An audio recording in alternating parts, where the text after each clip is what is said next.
12ാം നൂറ്റാണ്ടിൽ പേർഷ്യയിലെ ഇന്നത്തെ ഇറാനിലെ സിജിസ്ഥാൻ എന്ന മനോഹരമായ ഒരു ഗ്രാമത്തിലാണ് ഹാജ മുയിനുദ്ദീൻ ചിശ്തി എന്ന മഹാനായ പണ്ഡിതൻ ജനിച്ചത്. ചെറുപ്പത്തിലെ തന്നെ മാതാപിതാക്കളെ നഷ്ടപ്പെട്ട ആ കുട്ടിക്ക് പാരമ്പര്യമായി കിട്ടിയത് ഒരു വലിയ മുന്തിരിത്തോട്ടവും ഒരു ധാന്യമില്ല ആയിരുന്നു. ആ കുട്ടി അതും നോക്കി നടന്ന് ജീവിച്ചു പോരുകയായിരുന്നു. ഒരു ദിവസം മുയിനുദ്ദീൻ തന്റെ തോട്ടത്തിൽ നനച്ചുകൊണ്ടിരിക്കുമ്പോൾ അങ്ങോട്ട് ജീർണിച്ച വസ്ത്രങ്ങൾ ധരിച്ച ഒരു വൃദ്ധൻ നടന്നുവന്നു. അത് പ്രശസ്ത സൂഫി വര്യനായ ഹസ്രത്ത് ഇബ്രാഹിം ഖന്ദൂസിയായിരുന്നു. ആഗതനെ കണ്ടയുടൻ ആ 14കാരൻ ഓടിച്ചെന്ന് അദ്ദേഹത്തെ വണങ്ങി തോട്ടത്തിലെ ഏറ്റവും നല്ല മുന്തിരിപ്പഴങ്ങൾ പറിച്ച് ഒരു താലത്തിൽ വെച്ച് സ്നേഹത്തോടെ നൽകി. ബാലന്റെ ഈ ആദരവും പെരുമാറ്റവും ആ പണ്ഡിതന്റെ മനസ്സ് നിറച്ചു.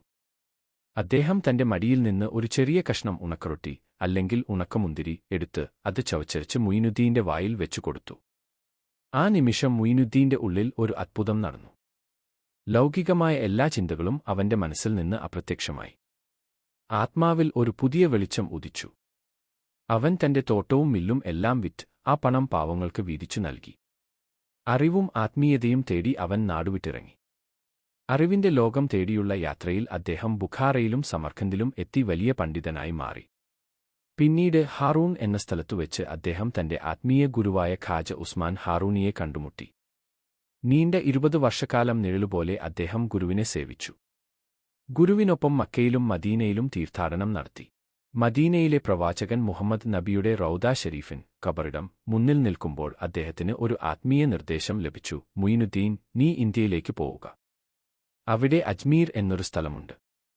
അവിടെയുള്ള ജനങ്ങൾക്ക് സ്നേഹത്തിന്റെയും സമാധാനത്തിന്റെയും വെളിച്ചം പകരുക.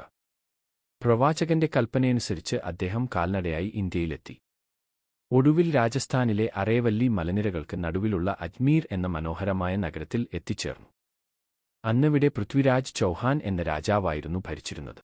അന്യദേശത്തുനിന്നു വന്ന ഈ സന്യാസിയെയും അദ്ദേഹത്തിന്റെ അനുയായികളെയും തുടക്കത്തിൽ അവിടുത്തുകാർക്ക് അത്ര വിശ്വാസമില്ലായിരുന്നു. ഒരു ദിവസം അനുയായികൾ അവിടുത്തെ ആനാസാഗർ തടാകത്തിൽ നിന്ന് വെള്ളമെടുക്കാൻ പോയപ്പോൾ രാജാവിന്റെ സൈനികർ അവരെ തടഞ്ഞു. വിവരമറിഞ്ഞ ഖ്വാജ തങ്ങളുടെ അനുയായിയോട് ഒരു ചെറിയ മൺപാത്രവുമായി കൂജ തടാകത്തിലേക്ക് പോകാൻ പറഞ്ഞു. ഈ പാത്രത്തിൽ അല്പം വെള്ളം ചോദിക്കുക, അവർ തന്നില്ലെങ്കിൽ തടാകത്തിൽ നിന്ന് മുക്കിയെടുക്കുക എന്ന് അദ്ദേഹം നിർദ്ദേശിച്ചു. അനുയായി പാത്രം തടാകത്തിൽ മുക്കിയ നിമിഷം ആ വലിയ തടാകത്തിലെ വെള്ളം മുഴുവൻ ആ ചെറിയ മൺപാത്രത്തിലേക്ക് ചുരുങ്ങിപ്പോയി. തടാകം വറ്റിവരണ്ടു. നാട് മുഴുവൻ കുടിവെള്ളമില്ലാതെ വലഞ്ഞു.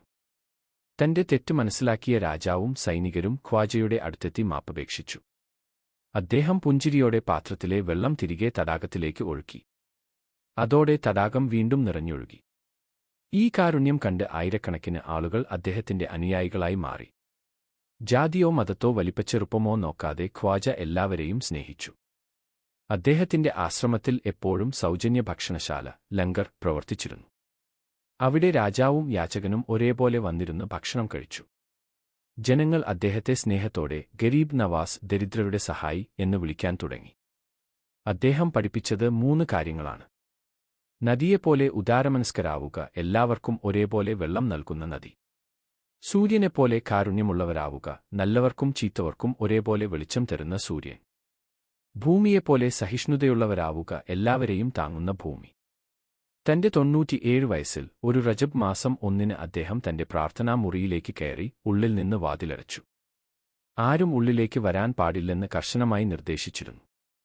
5 ദിവസമായിട്ടും അദ്ദേഹം പുറത്തുവന്നില്ല. 6ാം ദിവസം പുലർച്ചെ മുറിക്കുള്ളിൽ നിന്ന് പ്രാർത്ഥനാ ശബ്ദങ്ങളൊന്നും കേൾക്കാതായപ്പോൾ അനുയായികൾ പതുക്കെ വാതിൽ തുറന്നു.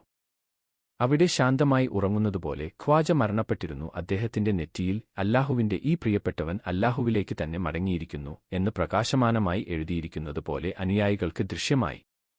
ഇന്നും നൂറ്റാണ്ടുകൾ കഴിഞ്ഞിട്ടും രാജസ്ഥാനിലെ അജ്മീറിലുള്ള അദ്ദേഹത്തിന്റെ ദർഗയിലേക്ക് കോടിക്കണക്കിന് ആളുകളാണ് മനസ്സിന് സമാധാനം തേടിവരുന്നത്.